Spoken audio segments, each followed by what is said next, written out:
ओम शांति। साकार मुरली 16 सितंबर 2020। मीठे बच्चे, बाप आए हैं सबके दुख हर कर सुख देने, इसलिए तुम दुख हरता के बच्चे किसी को भी दुख मत दो। प्रश्न, ऊंच पद पाने वाले बच्चों की मुख्य निशानी क्या होगी? उत्तर, वे सदा श्रीमत पर चलते रहेंगे। दूसरा, कभी हट नहीं करेंगे। तीसरा, अपने को आपे ही राज तिलक देने के लिए पढ़ाई पढ़कर गैलप करेंगे। चौथा, अपने को कभी घाटा नहीं डालेंगे। पांचवा, सर्व प्रति रहमदिल और कल्याणकारी बनेंगे, उन्हें सर्विस का बहुत शौक होगा। छठा, कोई भी तुच्छ काम नहीं करेंगे, लड़ेंगे झगड़ेंगे नहीं। गीत, तूने रात गवाई सो के। ओम शांति। रूहानी बच्चे रूहानी बाप के सामने बैठे हैं। अब इस भाषा को तो तुम बच्चे ही समझते हो और कोई नया समझ ना सके। हे रूहानी बच्चे, ऐसे कभी कोई कह ना सके, कहने आएगा ही नहीं। तुम जानते हो हम रूहानी बाप के सामने बैठे हैं, जिस बाप को यथार्थ रीति कोई भी जानते नहीं, भल अपने को भाई भाई भी समझते हैं। हम सब आत्माएं हैं, बाप एक है, परंतु यथार्थ रीति नहीं जानते। जब तक सम्मुख आकर समझे नहीं, तब तक समझे भी कैसे? तुम भी जब सम्मुख आते हो तब समझते हो। तुम हो ब्राह्मण ब्राह्मणियां, तुम्हारा सरनेम ही है ब्रह्मा वंशी, ब्रह्मा कुमार कुमारियां। शिव की तो सब आत्माएं हैं, तुमको शिव कुमार व शिव कुमारी नहीं कहेंगे, यह अक्षर रॉन्ग हो जाता। कुमार हो तो कुमारी भी हो। शिव की सब आत्माएं हैं। कुमार कुमारी तब कहा जाता जब मनुष्य के बच्चे बनते हैं। शिव के बच्चे तो निराकारी आत्माएं हैं ही। मूल वतन में सब आत्माएं ही रहती हैं, जिनको सालिग्राम कहा जाता है। यहाँ आते हैं तो फिर कुमार और कुमारियां बनते हैं, जिस्मानी। वास्तव में तुम हो कुमार शिव बाबा के बच्चे। कुमारियां और कुमार तब बनते हैं जब शरीर में आते हो। तुम बीके हो, इसलिए भाई बहन कहलाते हो। अभी इस समय तुमको नॉलेज मिली है। तुम जानते हो बाबा हमको पावन बनाकर ले जाएंगे। आत्मा जितना बाप को याद करेगी तो पवित्र बन जाएगी। आत्माएं ब्रह्मा मुख से ये नॉलेज पढ़ती हैं। चित्रों में भी बाप की नॉलेज क्लियर है। शिव बाबा ही हमको पढ़ाते हैं। न कृष्ण पढ़ा सकते, न कृष्ण द्वारा बाप पढ़ा सकते हैं। कृष्ण तो बैकुंठ का प्रिंस है, यह भी तुम बच्चों को समझाना है। कृष्ण तो स्वर्ग में अपने माँ बाप का बच्चा होगा, स्वर्गवासी बाप का बच्चा होगा, वो बैकुंठ का प्रिंस है। उनको भी कोई जानते नहीं। कृष्ण जयंती पर अपने अपने घरों में कृष्ण के लिए झूले बनाते हैं। वह मंदिरों में झूले बनाते हैं। माताएं जाकर गोलक में पैसे डालती हैं, पूजा करती हैं। आजकल क्राइस्ट को भी कृष्ण मिसल बनाते हैं, ताज आदि पहनाकर माँ की गोद में देते हैं, जैसे कृष्ण को दिखाते हैं। अब कृष्ण और क्राइस्ट राशि तो एक ही है, वो लोग कॉपी करते हैं। नहीं तो कृष्ण के जन्म और क्राइस्ट के जन्म में बहुत फर्क है। क्राइस्ट का जन्म कोई छोटे बच्चे के रूप में नहीं होता है। क्राइस्ट की आत्मा ने तो कोई में जाकर प्रवेश किया है, विष से पैदा हो न सके। आगे क्राइस्ट को कभी छोटा बच्चा नहीं दिखाते थे, क्रॉस पर दिखाते थे। यह अभी दिखाते हैं। बच्चे जानते हैं धर्म स्थापक को कोई ऐसे मार ना सके, तो किसको मारा? जिसमें प्रवेश किया उनको दुख मिला। सतो प्रधान आत्मा को दुख कैसे मिल सकता? उसने क्या कर्म किए जो इतने दुख भोगे? आत्मा ही सतो प्रधान अवस्था में आती है। सबका हिसाब किताब चुकतू होता है। इस समय बाप सबको पावन बनाते हैं। वहां से सतो प्रधान आत्मा आकर दुख भोग न सके। आत्मा ही भोगती है ना। आत्मा शरीर में है तो दुख होता है। मुझे दर्द है यह किसने कहा। इस शरीर में कोई रहने वाला है। वह कहते हैं परमात्मा अंदर है तो ऐसे थोड़ी ही कहेंगे हमको दुख है। स्वर्ग में परमात्मा विराजमान है तो परमात्मा कैसे दुख भोगेगा। यह आत्मा पुकारती है, हे परमपिता परमात्मा हमारे दुख हरो। पारलौकिक बाप को ही आत्मा पुकारती है। अभी तुम जानते हो बाप आया हुआ है, दुख हरने की युक्ति बता रहे हैं। आत्मा शरीर के साथ ही एवर हेल्दी वेल्दी बनती है। मूल वतन में तो हेल्दी वेल्दी नहीं कहेंगे। वहां कोई सृष्टि थोड़े ही है, वहां तो है ही शांति। शांति स्वधर्म में टिके हुए हैं। अभी बाप आए हैं सबके दुख हर कर सुख देने। तो बच्चों को भी कहते हैं तुम मेरे बने हो, किसको दुख नहीं देना। यह लड़ाई का मैदान है परंतु गुप्त, वह है प्रत्यक्ष। यह जो गायन है युद्ध के मैदान में जो मरेंगे वह स्वर्ग में जाएंगे, उसका अर्थ भी समझाना पड़े। इस लड़ाई का महत्व देखो कितना है। बच्चे जानते हैं उस लड़ाई में मरने से कोई स्वर्ग में जा न सके, परंतु गीता में भगवानोवाच है, उनको मानेंगे तो सही ना। भगवान ने किसको कहा, उस लड़ाई वालों को कहा या तुमको कहा, दोनों को कहा। उन्हों को भी समझाया जाता है। अपने को आत्मा समझ बाप को याद करो, यह सर्विस भी करनी है। अब तुम स्वर्ग में अगर जाना चाहते हो तो पुरुषार्थ करो। लड़ाई में तो सब धर्म वाले हैं, सिख भी हैं, वो तो सिख धर्म में ही जाएंगे। स्वर्ग में तो तब आ सकेंगे जब तुम ब्राह्मणों से आकर ज्ञान लें। जैसे बाबा के पास आते थे तो बाबा समझाते थे तुम लड़ाई करते शिव बाबा की याद में रहेंगे तो स्वर्ग में आ सकेंगे। बाकी ऐसे नहीं कि स्वर्ग में राजा बनेंगे। नहीं, जास्ती उन्हों को समझा भी नहीं सकते हो। उनको थोड़ा भी ज्ञान समझाया जाता है। लड़ाई में अपने इष्ट देवता को याद जरूर रखते हैं। सिख होगा तो गुरु गोविंद की जय कहेंगे। ऐसा कोई नहीं जो अपने को आत्मा समझ परमात्मा को याद करे। बाकी हाँ, जो बाप का परिचय लेंगे तो स्वर्ग में आ जाएंगे। सबका बाप तो एक ही है, पतित पावन। वह पतितों को कहते हैं मुझे याद करने से तुम्हारे पाप कट जाएंगे और मैं जो सुख धाम स्थापन करता हूँ उसमें तुम आ जाएंगे। लड़ाई में भी शिव बाबा को याद करेंगे तो स्वर्ग में आ जाएंगे। उस युद्ध के मैदान की बात और है, यहाँ और है। बाप कहते हैं ज्ञान का विनाश नहीं होता है। शिव बाबा के बच्चे तो सब हैं।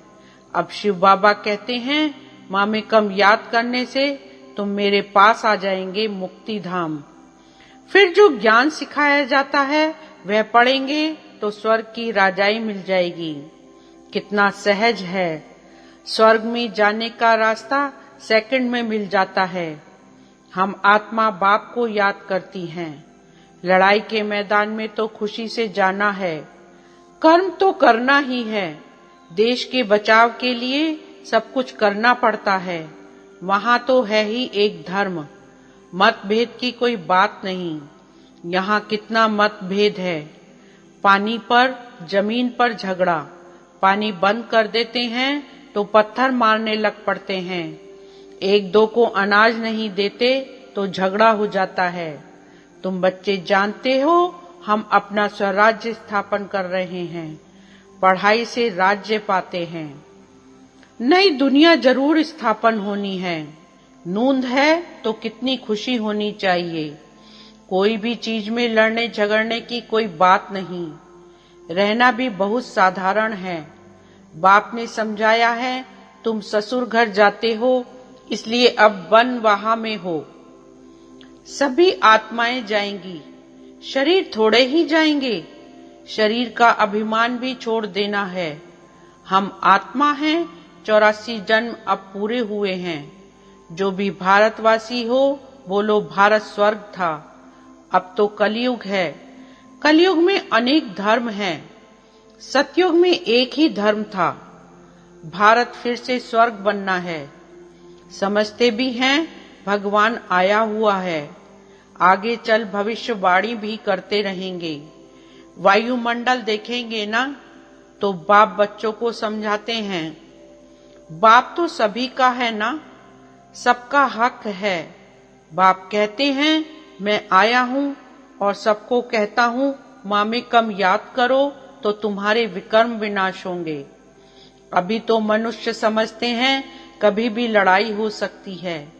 यह तो कल भी हो सकती है। लड़ाई जोर भरने में देरी थोड़े ही लगती है। परंतु तुम बच्चे समझते हो अभी हमारी राजधानी स्थापन हुई नहीं है तो विनाश कैसे हो सकता है। अर्जुन बाप का पैगाम ही चारों तरफ कहाँ दिया है। पतित पावन बाप कहते हैं मुझे याद करो तो विकर्म विनाश होंगे। यह पैगाम सबके कानों पर जाना चाहिए। भल लड़ाई लगे, बॉम्ब्स भी लग जाएं, परंतु तुमको निश्चय है कि हमारी राजधानी जरूर स्थापन होनी है। तब तक विनाश हो नहीं सकता। विश्व में शांति कहते हैं ना। विश्व में वार होगी तो विश्व को खत्म कर देंगे। यह है विश्वविद्यालय। सारे विश्व को तुम नॉलेज देते हो। एक ही बाप आकर सारे विश्व को पलटाते परिवर्तन करते हैं। वो लोग तो कल्प की आयु ही लाखों वर्ष कह देते हैं। तुम जानते हो इनकी आयु पूरे 5000 वर्ष है। कहते हैं क्राइस्ट से 3000 वर्ष पहले हेवन था। इस्लामी बौद्धि आदि सबका हिसाब किताब निकालते हैं। उनसे पहले दूसरे कोई का नाम नहीं है। तुम अंगे अक्षरे बता सकते हो तो तुमको कितना नशा रहना चाहिए। झगड़े आदि की बात ही नहीं। झगड़ते वह हैं जो निधन के होते हैं। तुम अभी जो पुरुषार्थ करेंगे 21 जन्म के लिए प्रारब्ध बन जाएगी। लड़ेंगे झगड़ेंगे तो ऊंच पद भी नहीं मिलेगा। सजाएं भी खानी पड़ेंगी। कोई भी बात है, कुछ भी चाहिए तो बाप के पास आओ। गवर्नमेंट भी कहती है ना, तुम फैसला अपने हाथ में नहीं उठाओ। कोई कहते हैं हमको विलायत का बूट चाहिए। बाबा कहेंगे बच्चे अभी तो वन वाह में हो, वहां तुमको बहुत माल मिलेंगे। बाप तो राइट ही समझाएंगे ना कि यह बात ठीक नहीं है। यहाँ तुम यह आश क्यों रखते हो। यहाँ तो बहुत सिंपल रहना चाहिए, नहीं तो देह अभिमान आ जाता है। इसमें अपनी नहीं चलानी होती है। बाबा जो कहे बीमारी आदि है, डॉक्टर आदि को भी बुलाते हैं। दवाई आदि से संभाल तो सबकी होती है। फिर भी हर बात में बाप बैठा है। श्रीमत तो श्रीमत है ना, निश्चय में विजय है। वो तो सब कुछ समझते हैं ना। बाप की राय पर चलने में ही कल्याण है। अपना ही कल्याण करना है। कोई को बर्थ पाउंड बना नहीं सकते हैं तो बर्थ नॉट ए पेनी ठहरे ना। पाउंड बनने लायक नहीं। यहाँ वैल्यू नहीं तो वहां भी वैल्यू नहीं रहेगी। सर्विसेबल बच्चों को सर्विस का कितना शौक रहता है। चक्र लगाते रहते हैं। सर्विस नहीं करते तो उनको रहम दिल कल्याणकारी कुछ भी नहीं कहेंगे। बाबा को याद नहीं करते तो तुच्छ काम करते रहेंगे। पद भी तुच्छ पाएंगे। ऐसे नहीं, हमारा तो शिव बाबा से योग है। यह तो है ही बीके। शिव बाबा ब्रह्मा द्वारा ही ज्ञान दे सकते हैं। सिर्फ शिव बाबा को याद करेंगे तो मुरली कैसे सुनेंगे। फिर नतीजा क्या होगा। पढ़ेंगे नहीं तो पद क्या पाएंगे। यह भी जानते हैं सबकी तकदीर ऊंच नहीं बनती है। वहां भी तो नंबरवार पद होंगे। पवित्र तो सबको होना है।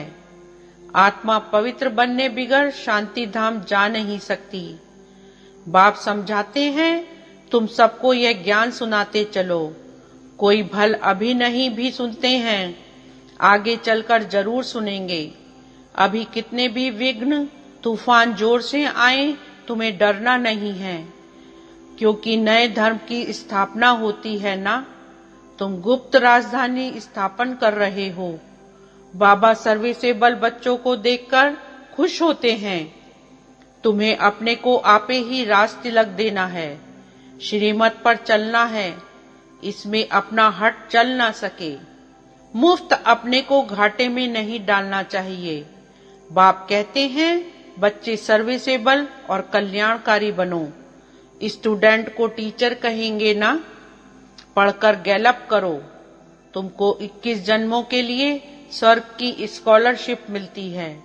डिनाइस्टी में जाना यही बड़ी स्कॉलरशिप है। अच्छा, मीठे मीठे सिकीला दे बच्चों प्रति माता पिता बाप दादा का याद प्यार और गुड मॉर्निंग। रूहानी बाप की रूहानी बच्चों को नमस्ते। रूहानी बच्चों की रूहानी बाप को नमस्ते। धारणा के लिए मुख्य सार। फर्स्ट पॉइंट, संगम पर बहुत सिंपल साधारण रहना है, क्योंकि यह वनवाह में रहने का समय है। यहाँ कोई भी आस नहीं रखनी है। कभी अपने हाथों में लॉ नहीं लेना है, लड़ना झगड़ना नहीं है। सेकंड पॉइंट, विनाश के पहले नई राजधानी स्थापन करने के लिए सबको बाप का पैगाम देना है कि बाप कहते हैं, मुझे याद करो तो विकर्म विनाश हो और तुम पावन बनो। वरदान, बाप द्वारा सफलता का तिलक प्राप्त करने वाले सदा आज्ञाकारी दिल तख्त नशीन भव। सार, भाग्य विदाता बाप रोज अमृत वेले अपने आज्ञाकारी बच्चों को सफलता का तिलक लगाते हैं। आज्ञाकारी ब्राह्मण बच्चे कभी मेहनत व मुश्किल शब्द मुख से तो क्या संकल्प में भी नहीं ला सकते हैं।